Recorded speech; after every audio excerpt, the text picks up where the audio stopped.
Krishna Kumar Tiwari. Jail भरो में अंदर गए लोगों में से एक भी जीवित बाहर नहीं आना चाहिए, क्योंकि ऐसे मूर्ख देश के लिए हर समय समस्या पैदा करते रहते हैं। ब्राह्मण इस देश के मूल निवासी नहीं है तिवारी जी, ध्यान रखिए। और आपका टेलीफोन नंबर और पोस्टल एड्रेस भेज दीजिए। जब आप किसी को मारने के लिए कह रहे हैं तो आप कानून का उल्लंघन कर रहे हैं, जान रखिए। आपके खिलाफ हाईकोर्ट सुप्रीम कोर्ट में केस दायर करेगा, आपके पास नोटिस आएगा, तब दाल आटे का भाव पता चलेगा।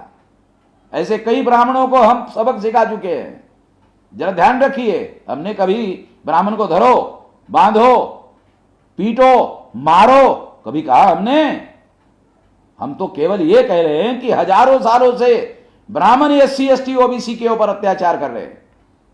संविधान लागू होने के बावजूद भी और हमारी संख्या बहुसंख्य होने के बावजूद भी आप लोगों ने कानून और संविधान का विरोध करते हुए देश पर कब्जा किया हुआ है। यही असंवैधानिक बात आप कर रहे हैं ना। तो जो संविधान के विरोध में काम करेगा उसे संविधान द्रोही और देशद्रोही माना जाएगा। तिवारी जी जरा ध्यान रखिए। राज टीवी। वामन मेश्राम जी, क्या तुमने उन मजदूरों की जाति का पता कर लिया? क्यों जहरीले इंसान कभी मानव का भला नहीं कर सकते? तुम्हारी सोच इतनी जहरीली है तो तुम ब्राह्मण क्षत्रिय बनिया को मरवा डालना चाहते हो। तुमने जितना जहर बो दिया है, राज टीवी वाले पता नहीं तुम कौन हो भाई। अगर तुम्हारा टेलीफोन नंबर, पोस्टल एड्रेस पता हो और मालूम हो कि तुम कौन हो, तो तुम्हारा दिमाग जो है जिसमें भूसा भरा हुआ है उसको ठीक किया जा सकता है।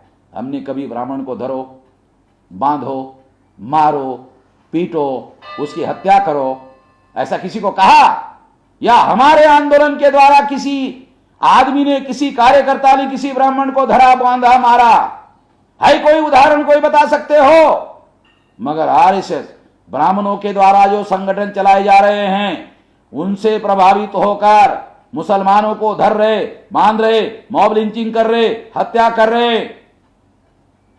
आपको दिखाई नहीं दे रहा? अंधे हुए हो?